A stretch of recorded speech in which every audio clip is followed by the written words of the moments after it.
برکت رمضان۔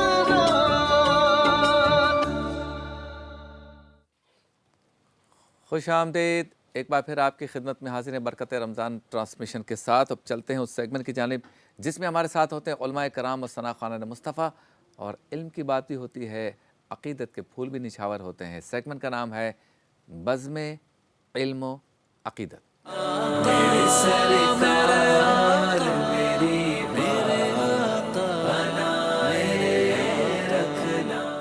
بزم علم و عقیدت میں ہمارے ساتھ موجود ہیں حضرت علامہ مفتی غلام دستگیر صاحب، علامہ مدنی رضا صاحب، اور دو ثنا خواں ہیں ہمارے ساتھ، دلشاد قدیری صاحب اور سلمان عالم صاحب۔ آپ سب کا شکریہ۔ تو آج ہمارا موضوع ہے زکوٰۃ، اور نظام زکوٰۃ پہ بھی بات کریں گے، اور زکوٰۃ جو نہیں دیتے ان سے متعلق بھی بات کریں گے، اس کی کیلکولیشن سے متعلق بھی کچھ مختصر گفتگو کریں گے۔ پہلے سمجھنے کی کوشش کرتے ہیں مدنی رضا صاحب سے کہ یہ بتائیے کہ زکوٰۃ کا معنی و مفہوم کیا ہے، اور یہ نظام ہے یا عبادت ہے؟ بسم اللہ الرحمن الرحیم۔ زکوٰۃ کا معنی اور مفہوم اگر ہم دیکھیں نا تو لغوی اعتبار سے زکوٰۃ کا مطلب ہوتا ہے پاک کرنا۔ چونکہ جب کوئی شخص اپنی مال میں سے زکوٰۃ ادا کرتا ہے تو اس کا مال جو بقیہ ہوتا ہے وہ پاکیزہ ہو جاتا ہے۔ گویا کہ یوں سمجھ لیں کہ ہمارے مال کے اندر ایک میل ہے، اور اس میل کو صاف اگر کرنا ہے تو آپ نے اپنے مال سے اللہ کی راہ میں کچھ صدقہ کرنا ہے، تو یہ آپ کے مال کو صفائی کا ہے، اسی لیے اس کو فرمایا کہ یہ زکوٰۃ ہے۔ صحیح۔ اسی طریقے سے ایک اور مقام پر بھی یہ روایتوں کا مفہوم ملتا ہے کہ ان کے اغنیاء سے مال لو اور ان کے فقراء پر تقسیم کرو اور ان کے مالوں کو پاک کرو، تو اس مناسبت سے اس کو زکوٰۃ کہا جاتا ہے۔ ویسے تو چونکہ یہ اللہ تبارک و تعالیٰ کا حکم ہے، اقیم الصلاۃ و آتوا الزکوٰۃ، اور جو بھی اللہ تبارک و تعالیٰ کے احکامات ہیں اس میں عبادت کا پہلو تو لازمی طور پر موجود ہوتا ہی ہے کہ ہم اللہ کی رضا کے لیے یہ ادا کر رہے ہیں۔ لیکن اگر ہم اس عبادت کو دیکھیں نا تو یہ صرف ایک عبادت نہیں ہے، بلکہ ایک مسلم معاشرے کے لیے معاشی نظام بھی ہے۔ معاشی نظام اس اعتبار سے کہ آپ دیکھیں کہ ہماری شریعت مطہرہ نے سود کا رد کیا۔ سود کا رد کرنے کی وجہ یہ ہے کہ وہاں پہ جو معاشی سرکل ہے وہ سود کی وجہ سے رک جاتا ہے۔ اب اگر ایک شخص نے مثال کے طور پر کسی کو ادھار دیا ہے کوئی مال، اور اب وہ ادھار میں بدلہ جب واپسی لے رہا ہے تو وہ زیادہ مال کا مطالبہ کرتا ہے، تو اس طریقے سے یہ جو مطالبہ کرنے والا شخص ہے اس کے پاس تو قوت خرید میں بھی اضافہ ہوگا، اس کے پاس تو زر میں بھی اضافہ ہوگا، لیکن اس کی ضروریات محدود ہیں۔ یہ کتنا مال دوسروں سے خریدے گا؟ مال اپنے پاس جتنا بھی جمع کر لے لیکن اپنی ضروریات کے مطابق جو خرچ کرنا ہے وہ لمیٹڈ ہی ہوگا۔ لیکن اگر ہم اس کے اگینسٹ میں تجارت یا زکوٰۃ کے نظام کو دیکھتے ہیں تو زکوٰۃ میں جس کے پاس کثیر مال موجود ہے وہ دوسروں کی قوت خرید میں اضافے کا سبب بنتا ہے، کہ ایک فقیر کو اگر وہ مال دے رہا ہے تو اس کی اپنی ضروریات تو پوری ہو ہی رہی ہیں، اب وہ جو فقیر تھا، جو شرعی فقیر تھا، جس کے پاس قوت خرید نہیں تھی، اس کے پاس اتنی طاقت نہیں تھی، تو وہ اپنی ضروریات پوری نہیں کر پا رہا تھا، تو وہ بھی اب چونکہ مال اس کو مل چکا ہے وہ اپنی ضروریات پوری کرے گا۔ اس طریقے سے پھر معاشی ایک سرکل چلنا شروع ہو جائے گا، جس کو ہمارے یہاں پر جو کہا جاتا ہے کہ یہ سپلائی اینڈ ڈیمانڈ کی اکنامک سائیکل جو کہا جاتا ہے کہ سپلائی اینڈ ڈیمانڈ بڑھتا ہے۔ تو اس جہت سے دیکھا جائے تو یہ کسی بھی اسلامی ریاست کے لیے یا مدینے کی ریاست اگر آپ کہیں تو اس کے لیے زکوٰۃ کا سسٹم جتنا مضبوط ہوگا وہاں کے اندر غربت بھی کم ہوگی، اور وہاں کی جو اکنامی ہے وہ بھی مضبوط سے مضبوط ترین ہوتی چلی جائے گی۔ بعض لوگ اس کے سلسلے میں بخل سے کام ضرور لیتے ہیں، لیکن آپ یہ یقین جانیے کہ جو لوگ زکوٰۃ ادا کرتے ہیں نا، آپ ان سے پوچھیں گے تو وہ یہی کہتے ہوئے آپ کو نظر آئیں گے کہ پچھلے سال ہم جب زکوٰۃ دیتے تھے تو 1,00,000 روپے دیتے تھے، اس سال ہم نے 1.5 لاکھ دی، اس سے اگلے سال ہم نے 2 لاکھ دی۔ اس طریقے سے ان کی زکوٰۃ بڑھتی چلی جاتی ہے، اور یہ جو زکوٰۃ بڑھ رہی ہے یہ اس بات کی طرف اشارہ ہے کہ ان کا جو اصل مال ہے نا وہ بھی بڑھ رہا ہے۔ اسی لیے شریعت مطہرہ نے زکوٰۃ کی ترغیب ہمیں ارشاد فرمائی، اور جو بخل کرتے ہیں ان کے لیے وعیدات بھی بیان کی۔ اچھا مفتی صاحب، اس میں کچھ اضافہ کرنا چاہیں گے؟ معنی، مفہوم، اور یہ نظام ہے یا عبادت ہے؟ نظام کی طرف اشارہ تو انہوں نے کر دیا، کچھ اس میں اضافہ کرنا چاہیں؟ بسم اللہ الرحمن الرحیم، اہدنا الصراط المستقیم، صدق اللہ العظیم۔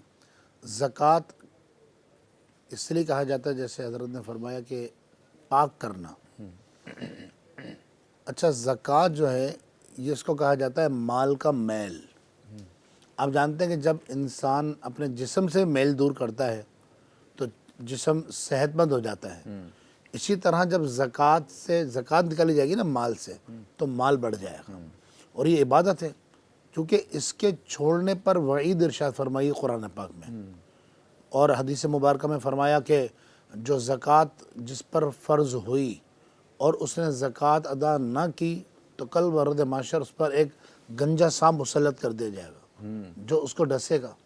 بلکہ قرآن پاک میں فرمایا گیا کہ جو اس کا جو خزانہ ہوگا سونا اور چاندی, فتقوا بہا, سورۃ توبہ میں فرمایا فتقوا بہا جباہم و جنوبہم و ظہورہم, اللہ فرماتا اس کی پیشانی پر, اس کی کروٹوں پر, اس کی پیٹھ پر داغا جائے گا, جسے اسٹیمپ لگائی جاتی ہے نا, اللہ, اس طرح داغا جائے گا, اور اس سے کہا جائے گا یہی خزانہ تھا نا, ھذا ما کنزتم, یہی تمہارا خزانہ تھا نا جو تم نے جمع کیا ہے, فذوقوا ما کنتم تکنزون, اب اپنے خزانے کا مزہ چکھو. اللہ, اللہ, تو اگر یہ عبادت نہ ہوتی تو سیدنا ابوبکر صدیق رضی اللہ تعالیٰ عنہ کبھی اعلان جہاد نہ فرماتے منکرین زکوٰۃ کے لیے.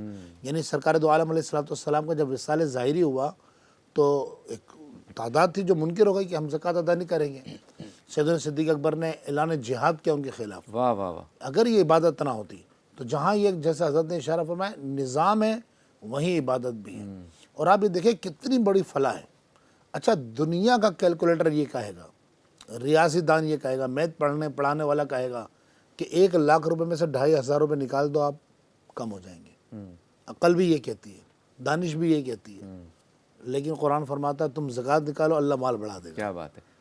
کیونکہ ظاہر سی بات ہے زکوٰۃ جو ہے نا مال کا میل ہے, اور جو اس کو دور کریں گے مال کے میل کو اتنا, اور یہ حقیقت یہ بات ہے کہ جن لوگوں نے زکوٰۃ دینا شروع کی ہم نے خود دیکھا ہے کتنی مرتبہ کہ اللہ نہ کرے مارکیٹوں میں آگ لگی, کوئی حادثات ہوئے, تو جو پراپر زکوٰۃ نکالنے والا ہے نا اللہ پاک اس کو محفوظ فرما لیتا ہے. یا اس کے لیے کوئی یا دوسرا نعمت کوئی بدل جی اگر اللہ نہ کرے کوئی نقصان ہو جاتا ہے تو اس سے بڑھ کر اس کو اللہ تعالیٰ فرماتا ہے, صحیح, کیونکہ یہ اللہ اور اس کے رسول کا حکم ہے. صحیح, لیکن اب ظاہر سی بات ہے جہاں یہاں میں یہ اشارہ بھی کرتا چلوں کہ جہاں پیسہ انوالو ہوتا ہے وہاں مسائل آتے ہیں, وہاں کرپشن بڑھتی ہے.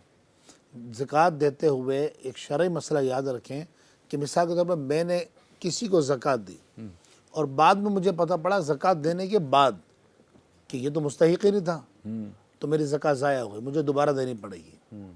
اس لیے جو زکوٰۃ دینے والے حضرات ہیں اگرچہ ان کا کوئی قصور نہیں ہے, ہاں, لیکن ان کی ذمہ داری تو ہے نا, اللہ نے ان کو ذمہ دار کیا ہے نا کہ تحقیق کر کے تحقیق کر کے زکوٰۃ دے. پھر لینے والے کو بھی دیکھنا چاہیے کہ وہ زکوٰۃ کے نام سے لینے والے تو قبلہ اس وقت مطلب ایک بے ضمیر فرش لوگ ہیں, اور ایک ٹولہ ہے ان کا جو باقاعدہ ان کا کام ہی یہی ہے کہ زکوٰۃ جمع کرنا, زکوٰۃ لینا اور لوگوں سے مسکین بن کے مانگنا. کسی اور کا حق مارا جیسے انہوں بالکل.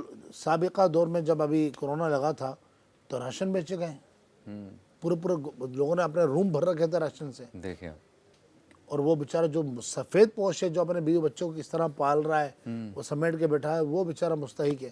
تو لہٰذا جو اس وقت ناظرین سن رہے ہیں, چونکہ اسلام نے اگر واقعی نظام زکوٰۃ نافذ کر دیا جائے نا, 1 روپے کے ٹیکس کی ضرورت نہیں پڑے گی گورنمنٹ کو.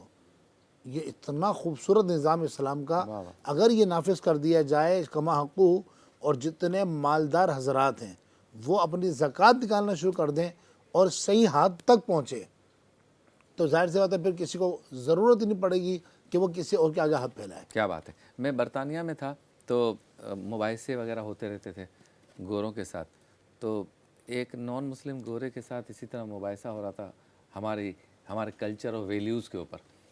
تو اس نے 2-3-4 چیزیں ہماری اس نے تسلیم کی. اس کا کہنا یہ تھا کہ آپ کے ہاں یہ جو زکوٰۃ کا نظام ہے یہ ہم سب کے لیے بڑا حیران کن ہے, اس لیے کہ ہمارے ہاں یہ کلچر ہے کہ ہم کسی کو 50 پاؤنڈ یعنی پاؤنڈ اسٹرلنگ جو وہاں کی کرنسی ہے, بولا 50 پاؤنڈ بھی ہم دیتے ہیں نا تو ہماری جان نکلتی ہے. 50 پاؤنڈ مانگ رہے ہیں, ہم کیسے دے دیں اس کو؟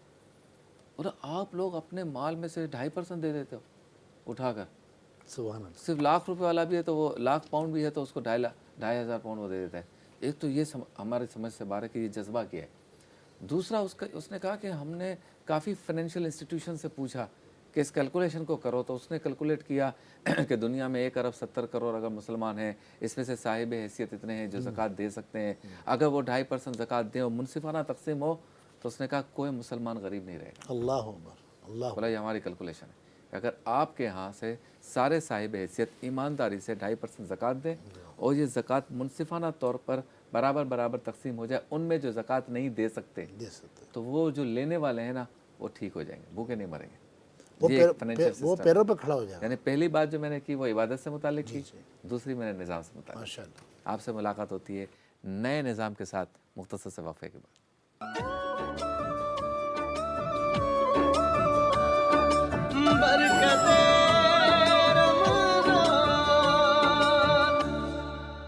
خوش آمدید، ایک بار پھر آپ کی خدمت میں حاضر ہیں بسم علم و عقیدت ہمارا سیگمنٹ ہے جس میں علماء کرام ہمارے ساتھ موجود ہیں اور زکوٰۃ پر گفتگو ہو رہی ہے، ساتھ ساتھ کلام بھی سن رہے ہیں ہمارے ثنا خانوں سے۔ زکوٰۃ پہ گفتگو ہو رہی ہے۔ مدنی رضا صاحب یہ بتائیں، بخل کرنے والا، بخیل جو ہے، کنجوس، عام زندگی میں بھی اس کے لیے کیا وعید ہے؟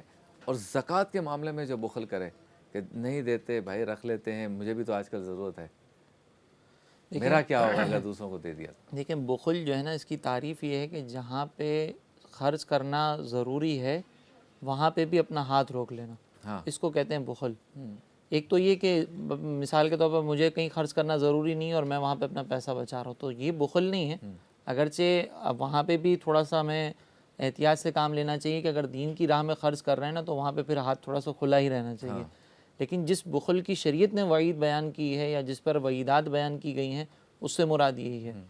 اس کے بارے میں اللہ تبارک و تعالی نے فرمایا کہ وَلَا يَحْسَبَنَّ الَّذِينَ يَبْخَلُونَ بِمَا آتَاهُمُ اللَّهُ مِنْ فَضْلِهِ هُوَ خَيْرٌ لَهُمْ، کہ جو اللہ تبارک و تعالی نے ان کو اپنے فضل سے عطا کیا اور اس میں جو بخل کرتے ہیں وہ یہ گمان نہ کرے کہ ہوا خیر لہم، کہ وہ ان کے لیے بہتر ہے، بل ہوا شر لہم، بلکہ یہ تو ان کے لیے شر ہے۔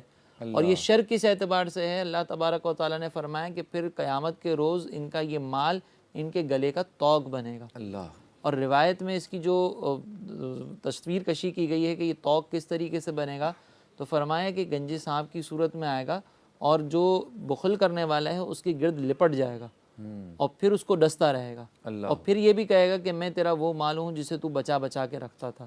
یہ بخل انتہائی خطرناک ہے جس کی میدان محشر میں انسان ذلت و رسوائی میں مبتلا ہو سکتا ہے۔ دوسرا پھر اگر ہم دنیاوی اعتبار سے دیکھیں کہ اگر انسان ضروریات پہ بھی اپنے آپ کو روک لیتا ہے تو پھر ایسے شخص کو پسند بھی نہیں کیا جاتا، اس کے اپنے گھر والے بھی اس کو پسند نہیں کرتے۔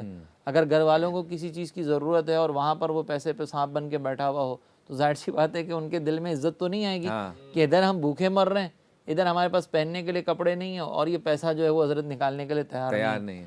پھر ایسے گھرانے کے اندر ہے نا بگاڑ بہت پیدا ہوتا ہے، کیونکہ آپ اگر آج مال نہیں دیں گے تو کل کو پھر آپ کے بچے اگر بڑے ہوں گے نا آہستہ آہستہ وہ چھپکے سے مال لینے کی کوشش کریں گے، گھر والے چھپکے سے، تو پھر گھر کے اندر چور پیدا ہو جائیں گے۔ بالکل صحیح۔ تو پھر ایسے گھرانے کے اندر یہی تربیت ہوتی ہے۔ اور پھر اس کے بعد اگر گھر میں چوری نہیں بھی کر رہے تو باہر ہاتھ پھیلانے کی کوشش کریں گے، باہر دوسروں سے مانگیں گے، عزت نفس مجروح ہوگی، اور جو دوسروں کے سامنے ہاتھ پھیلاتا ہے وہ کبھی بھی معاشرے کا اچھا فرد نہیں بن سکتا۔